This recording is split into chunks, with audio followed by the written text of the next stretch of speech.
काळोख्याला चिरत जाणारा निष्ठावंत तू, अभेद्य तू, अजय तू आणि टप्प्यात आणून कार्यक्रम करणारा जयंत तू आमचे मार्गदर्शक सन्माननीय प्रदेशाध्यक्ष राष्ट्रवादी काँग्रेस पक्ष माननीय जयंतराव पाटील साहेब.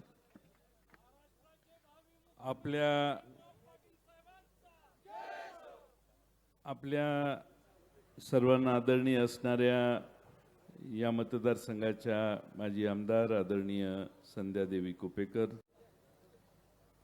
ज्यांची अमोघ वाणी आपण थोड्या वेळापूर्वी ऐकली, ते राष्ट्रवादी काँग्रेस शरदचंद्र पवार पक्षाचे प्रचार प्रमुख डॉक्टर खासदार अमोल कोल्हेजी, विद्यार्थी राष्ट्रवादी काँग्रेसचे अध्यक्ष महाराष्ट्राचे सुनील गव्हाणेजी, आमचे ज्येष्ठ नेते आणि या जिल्ह्याचे राष्ट्रवादीचे अध्यक्ष, अंगात ताप असताना डेंग्यू आहे का मलेरिया आहे याची खात्री न करता घराच्या बाहेर नको म्हटल्यावर देखील पडलेले आमचे ज्येष्ठ नेते व्ही पाटील साहेब, कोल्हापूर शहराचे अध्यक्ष आणि आमचे दुसरे ज्येष्ठ नेते आणि पवार साहेबांचे कट्टर भक्त RK पवार साहेब, या ठिकाणी उपस्थित असणाऱ्या आमच्या जिल्ह्याच्या महिला जिल्हा अध्यक्षा अश्विनीताई माने, या निमित्तानं उपस्थित असणारे अनिल घाटगेजी, त्याचबरोबर राष्ट्रवादी काँग्रेसमध्ये काँग्रेस पक्षातून प्रवेश अलीकडेच केलेले आमचे राष्ट्रीय पातळीवर ते काम करत होते, ते आमचे बाजीराव खाडे करवीरचे, या निमित्ताने उपस्थित असणारे आमचे सहकारी अमर चव्हाण, जिल्हा युवक काँग्रेसचे अध्यक्ष रोहित पाटील, रामराज कुपेकर, या ठिकाणी उपस्थित असणारे पद्मजाताई तिवले, बाळासाहेब कुपेकर, शिवाजीराव सावंत, सुनील देसाई, संजय पाटील, शिवाजी माने, विजय कदम, शिवप्रसाद तेली, श्रीकांत पाटील, नितीन पाटील, प्रशांत पाटील, सौदीपाताई पाटील, मनीषाताई तेली, मारुती पाटील, बसवराज नंदगावी, आपल्या इथं उपस्थित असणाऱ्या आणि ज्यांनी या ठिकाणी माझ्या आधी भाषण केलं त्या नंदाताई बाबुळकर, या कार्यक्रमाला उपस्थित असणारे कार्तिक कोळेकर, आपले BY पाटील, वैशालीताई पाटील, या ठिकाणी उपस्थित असणारे राकेश पाटील, नितीन पाटील, रवी, संतोष सारंग, किरण शिंदे, सर्वच मान्यवर आणि बंधू भगिनींनो, आम्ही सगळे आपल्या दारात आज शिवस्वराज्य यात्रा घेऊन आलेलो आहे. महाराष्ट्रामध्ये महिन्याभरामध्ये निवडणूक होणार आहे. मी आणि डॉक्टर अमोल कोल्हे आम्ही महाराष्ट्रातले जवळपास 61 मतदारसंघ या शिवस्वराज्य यात्रेत भेटी देऊन या ठिकाणी आलेलो आहे. महाराष्ट्रातलं चित्र महाविकास आघाडीला सकारात्मक आहे आणि मला आठवतं की 5 वर्षापूर्वी आपण सगळ्यांनी इथं ज्यांना आपण मागच्या वेळी उमेदवारी दिली त्यांचा निसटता विजय करून देण्यासाठी तुमची सगळ्यांची सिंहाची कामगिरी झालेली होती. 5 वर्षापूर्वी जे आमदार झाले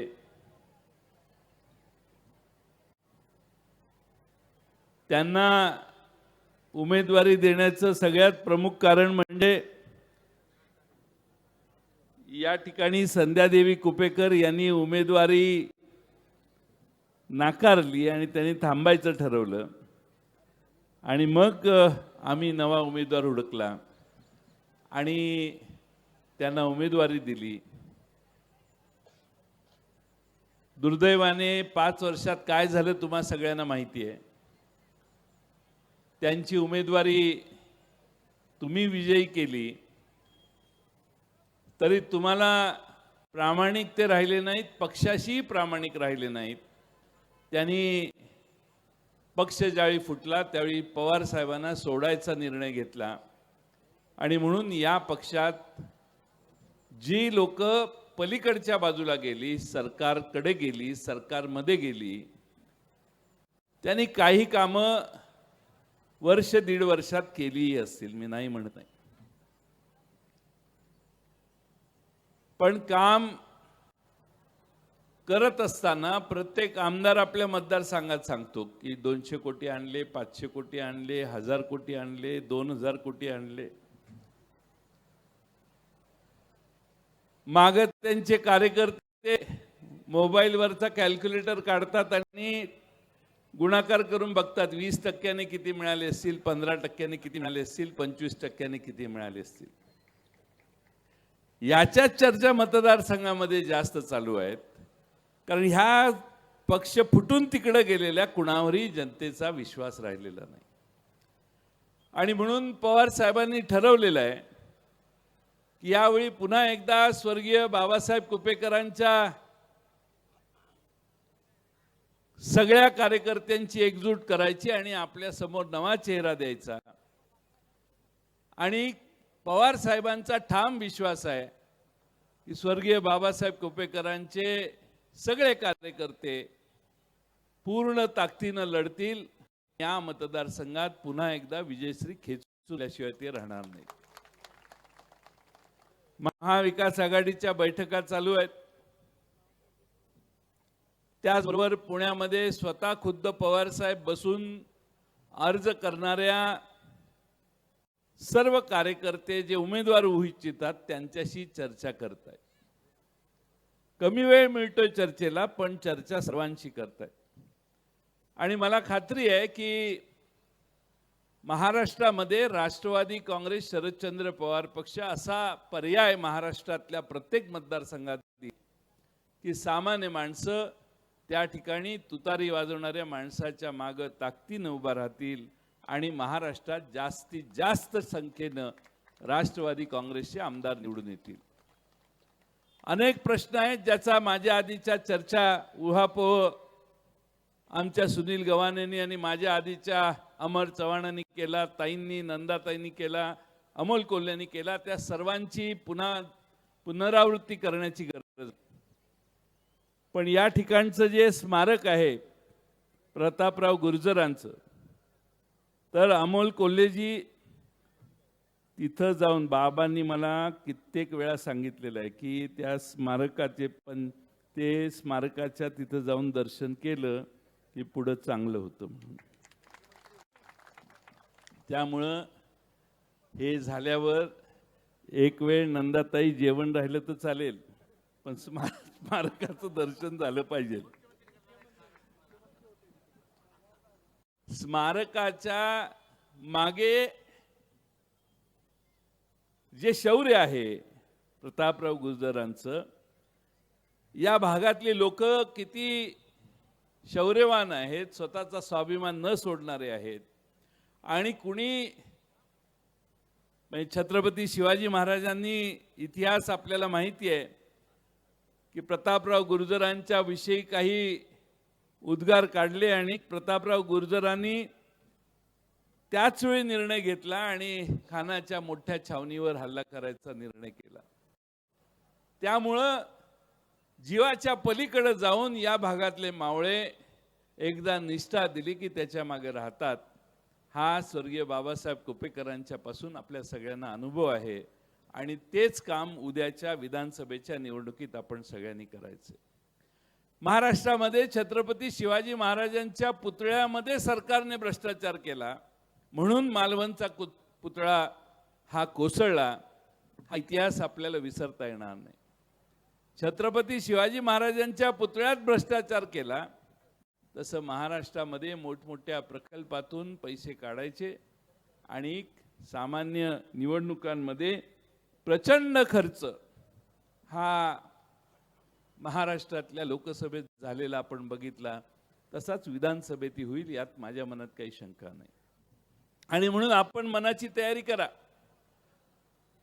लाडक्या बहिणींना माझं आव्हान आहे, आज महाराष्ट्रामध्ये आमची लाडकी बहीण बाहेर गेली तर संध्याकाळी घरी येताना आई वडिलांचा जीव जीवात नसतो.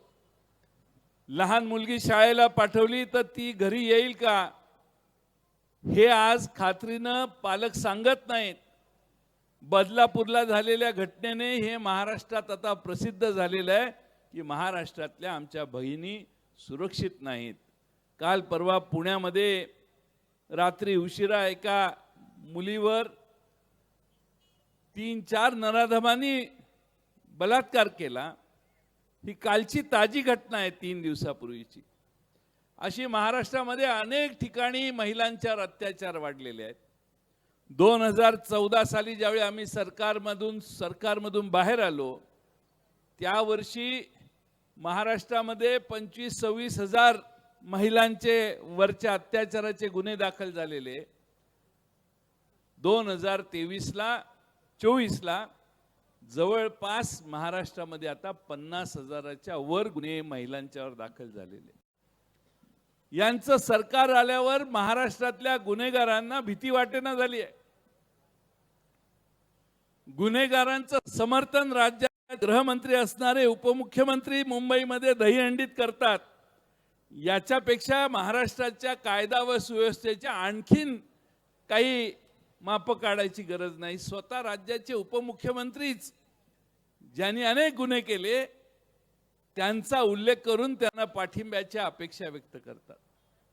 म्हणजे महाराष्ट्र आपल्या ताब्यात राहावा म्हणून साम दाम दंड भेद वापरायचा आणि सर्व मार्गाचा अवलंब करायचा, हा मनोदय महाराष्ट्रातल्या सध्या सत्तेत बसलेल्या त्रिकुटाचा आहे. आणि म्हणून महाराष्ट्रातल्या मुख्यमंत्री आणि सगळ्यांनाच आपण जरा अभ्यास केला पाहिजे. हे दिवसभर काय करतात, काय काय काय करतात, म्हणजे कोणते कार्यक्रम करतात. सगळे कार्यक्रम मोठे पेंडॉल घातलेले, 2-2, 4-4 कोटी रुपये एकेका कार्यक्रमाला खर्च होतात. काल एक बातमी मी वाचली,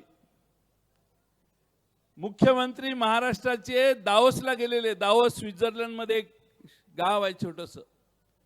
जगातले गुंतवणूकदार तिथे येतात आणि त्यांना भारतात, खास करून महाराष्ट्रात आकृष्ट करण्यासाठी एक टीम मुख्यमंत्र्यांच्या नेतृत्वाखाली गेलेली. काल परवा मी बातमी वाचली की हे तिकडनं जाऊन आले, तिकडच्या हॉटेलनं बिल पाठवलं. अरे बिल तर पाठवा, अजून बिलच दिलेलं नाही 2-4 कोटी रुपयाचं. ठाण्यात कुठल्याही हॉटेलमध्ये गेल्यावर बिल द्यायची आम्हाला सवयच नसल्यामुळे तिकडेही तसंच आम्ही केलं आणि मागं आलो ते तिकडची माणसं बिल पाठवायला लागली. त्यामुळं महाराष्ट्राच्या मुख्यमंत्री एखाद्या दौऱ्याला जातो आणि त्या हॉटेलचं बिल न भागवता परत येतो, ही महाराष्ट्राला अभिमानाची गोष्ट नाही. आता लाडक्या बहिणी नावाने ज्या योजना केलेल्या आहेत, मी मगाशी जे सांगतोय ते आमच्या बहिणी सुरक्षित नाहीत. आमचे सत्तेत असणारे लोक वेगळ्या ठिकाणी इथं येऊन गेले, मला कळलं. ते भाषण करत सांगतात की आम्हाला जर मत नाही दिलं तर दुसरी पार्टी जर सत्तेत आली तर तुमच्या योजना हे बंद करतील. मी आपल्या सगळ्या भगिनींना या ठिकाणी विश्वास देतो की महाविकास आघाडीचं महाराष्ट्रात सत्ता येणारी आता काळ्या दगडावरची रेघ आहे, ते काय आता थांबत नाही. पण मी आमच्या सगळ्या आया बहिणींना विश्वासानं सांगतो की आमचं सरकार आलं तर तुमच्या या योजना अधिक बळकट करू, अधिक चांगल्या पद्धतीनं तुमच्या सेवेसाठी अधिक चांगल्या योजना करण्याचं देण्याचं काम हे महाविकास आघाडी करेल. महाविकास आघाडीमध्ये ही भूमिका आम्ही सगळ्यांनी मांडलेली आहे आणि म्हणून तुम्ही चिंता करू नका. पण एक लक्षात ठेवा, ते तिजोरीतले पैसे आहेत, यांच्या खिशातले नाही आहेत. आणि तुम्हाला पैसे देता देता महाराष्ट्रातल्या सगळ्या योजनांचे पैसे थांबवावे लागले आहेत. नियोजन न केल्यामुळं तुमच्या येत असणाऱ्या पैशाच्या योजना बदनाम करण्याचं काम महाराष्ट्राचं सरकार आता करते. त्यांनी राज्य सरकारने रिझर्व्ह बँकेला अर्ज दिलेला आहे की आम्हाला पैसे लागणार आहे 1.25 लाख कोटी रुपये डिसेंबर पर्यंत. कर्ज मागणीचा अर्ज रिझर्व्ह बँकेकडे महाराष्ट्र सरकारने का केलाय तर त्यांना द्यायला पैसे नाही. आदिवासी समाजाच्या सगळ्या योजना बंद आहेत. मागासवर्गीय समाजाच्या सामाजिक न्याय विभागाला जे पैसे देतात ते सगळे योजना बंद आहेत. आणि यांनी अलीकडे लोकप्रियता वाढवण्यासाठी ज्या घोषणा केल्या आहेत त्यासाठी सगळे पैसे वळवण्याचं काम सरकार करते. लोकसभेच्या आधी ही ताट होते. लोकसभेत एवढा मोठा पराभव 31 जागी झाल्यानंतर सरकार घाबरलं आणि सरकारने तिजोरी मोकळी करायला सुरुवात केली. आज महाराष्ट्राच्या सरकारने हे 1.25 लाख कोटी रुपये कर्ज घेतलं तर महाराष्ट्र सरकारच्या म्हणजे तुमच्या माझ्या डोसक्यावर 9.25 लाखाचं कर्ज होईल. 9.25 लाख कोटी रुपयाचं. 8 लाख कोटी रुपयाचं आत्ताच कर्ज आहे. 1.25 लाख कोटी रुपये वाढले की 9.25 लाख कोटी रुपयाचं कर्ज हे बहादर सत्तेतनं बाहेर जायच्या आधी करतील. आणि म्हणून आपल्या महाराष्ट्राची परिस्थिती काय, 65,000 कोटी रुपये सरकार थकबाकीत गेले. कॉन्ट्रॅक्टरना देणं यांना पैसे नाहीत. एकनाथ शिंदेच्या काळात शेतकऱ्यांच्या सगळ्यात जास्त आत्महत्या वाढल्या. पण आता थोड्या दिवसाने महाराष्ट्रातल्या कॉन्ट्रॅक्टरांच्या देखील आत्महत्या वाढायला आता सुरुवात होईल. महाराष्ट्रातल्या कॉन्ट्रॅक्टरांना देखील आता हे पैसे जर यांनी दिले नाहीत तर कर्ज काढून कामं करणाऱ्या कॉन्ट्रॅक्टरांचा प्रचंड मोठ्या प्रमाणात अडचण तयार होणार आहे. आणि म्हणून माझ्यासारख्या कार्यकर्त्याला आपणाला एवढंच सांगायचंय की आपण सगळ्यांनी ताकदीने उद्याच्या निवडणुकीमध्ये परिवर्तनाच्या बाजूने मतदान करा. महाराष्ट्रामध्ये परिवर्तनाच्या बाजूने मतदान तुम्ही केलं तर मी तुम्हाला विश्वास देतो इथल्या MIDC मध्ये नवे उद्योग आलेले नाहीत. आमच्या मुलांच्या हाताला अजून काम नाही. आमच्या शेजारी असणाऱ्या बेळगाव जिल्ह्यामध्ये उद्योग आहेत. पलीकडे कागलच्या MIDC मध्ये उद्योग आहेत. पण आमच्या घरातली मुलं हाताला काम नाही म्हणून मोकळी बसलेली आहेत. आणि म्हणून आपण सगळ्यांनी ताकदीनं स्वर्गीय बाबासाहेब कुपेकरांच्या सगळ्या कार्यकर्ते, राष्ट्रवादीचे सगळे कार्यकर्ते यांनी एकजुटीने उद्याच्या निवडणुका लढवण्याचं काम करावं. एक 8-10 दिवसामध्ये उमेदवाऱ्या जाहीर होतील. आम्ही उमेदवाऱ्या जाहीर करताना तौलनिक दृष्ट्या सगळ्यांचा अभ्यास करून आम्ही उमेदवाऱ्या देतो. त्यामुळे त्याचा पूर्ण अभ्यास करून आपली उमेदवारी पक्षाच्या वतीने जाहीर होईल. त्यावेळी तुम्ही सगळ्यांनी एकदिलाने काम करण्याची सुरुवात करावी. आज फार मोठ्या संख्येनं तुम्ही या ठिकाणी आलात. अजून शिराळ्याची सभा आहे आणि त्यानंतर डॉक्टर अमोल कोल्हेंना पुण्याला एक कार्यक्रम संध्याकाळी 6 वाजता आहे. आणि म्हणून इच्छा असून देखील जास्त वेळ मी बोलत नाही. पण मला या मतदारसंघाची बऱ्यापैकी माहिती आहे. बऱ्यापैकी अनेक लोकांना आमदार होण्याची इच्छा आहे. जे आमच्या पक्षात नाहीत, पलीकडे आहेत, त्या सगळ्यांनाच इच्छा आहे. त्यामुळं या मतदारसंघातली निवडणूक ही शेवटी निकालापर्यंत कळत नाही की काय होणार.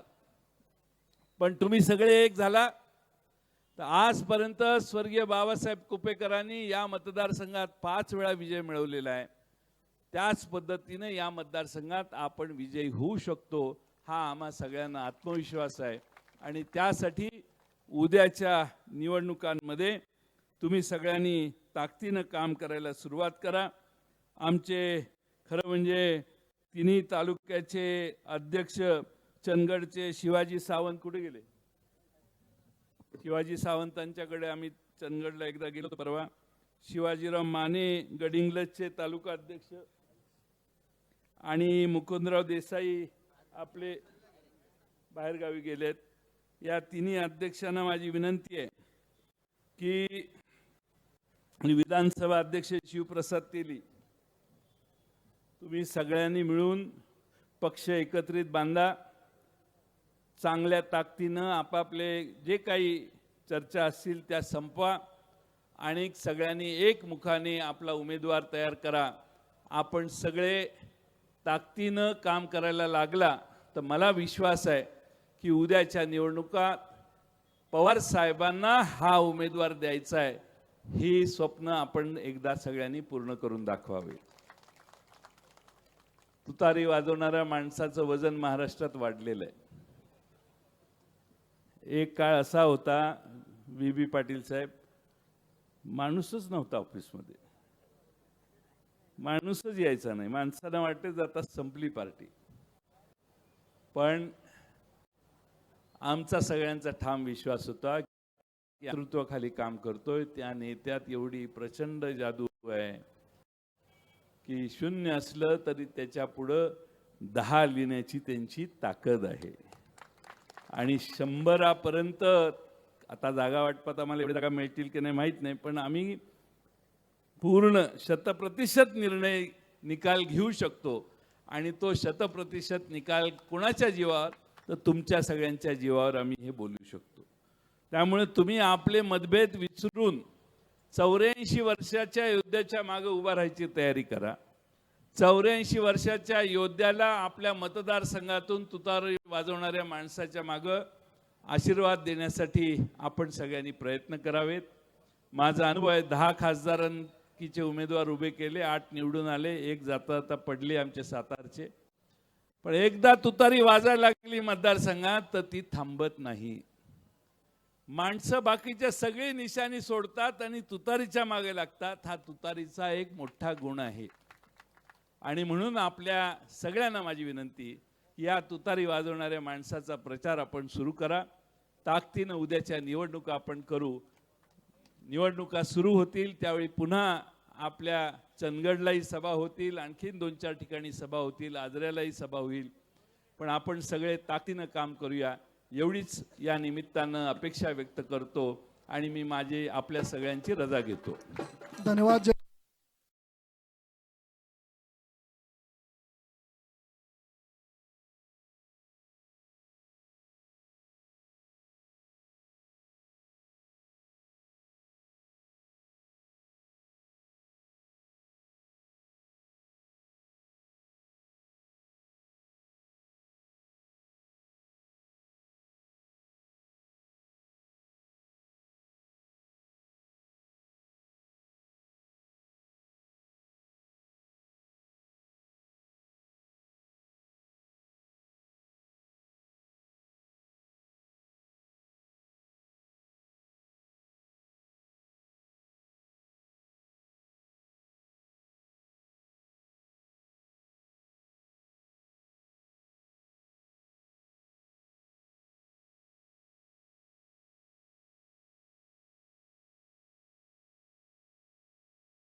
चला सुरू.